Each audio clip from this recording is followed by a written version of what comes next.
পথ পুনৰ নিৰ্মাণৰ দাবীৰে হাজোৰ বৰ্ণিত উত্তাল প্ৰতিবাদ। বৰ্ণি আৰু বৰছলি সংযোগী গড়কাপ্তানি পথৰ দুৰৱস্থাই জীয়াতু ভুগাইছে পথচাৰী। পথৰ মাজত সৃষ্টি হৈছে প্ৰকাণ্ড প্ৰকাণ্ড গাঁতৰ। বছৰ বছৰ ধৰি বিভাগীয় কৰ্তৃপক্ষই কোনো ব্যৱস্থা গ্ৰহণ নকৰাৰো অভিযোগ স্থানীয় ৰাইজৰ, যাৰ বাবে উত্তাল প্ৰতিবাদ সাব্যস্ত কৰে গঞাই। পথছোৱা শীঘ্ৰেই মেৰামতি কৰাৰ দাবী গঞাই। 12 বছৰ হ'ল এইটো ৰাস্তাৰ কোনো কাম কৰা নাই।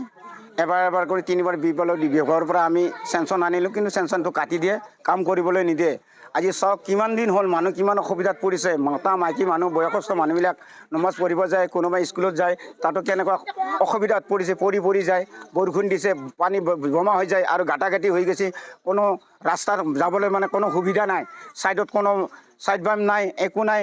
গতিকে কোনো ধৰণৰ যাবলৈ মানে হেৰিয়ে নাই, কোনো যাবৰ কাৰণে কোনো ৰাস্তাই নাই। গোটেই ৰাস্তা ভাঙি জৰ্জীৰ্ণ হৈ গৈছে। আজি প্ৰায় 10-12 বছৰ হ'ল। AGP দিনত নুৰুল হুছেইন দেৱে এই PWDটো বনাই দিছিল আৰু তেওঁ মানে পকীকৰণ কৰিছিল। তেতিয়াৰ পৰা কোনো চৰকাৰে এতিয়ালৈ কাম কৰা নাই। কৰিম বুলি ভোটবিলাক লৈ যায়, কিন্তু কাম নকৰে।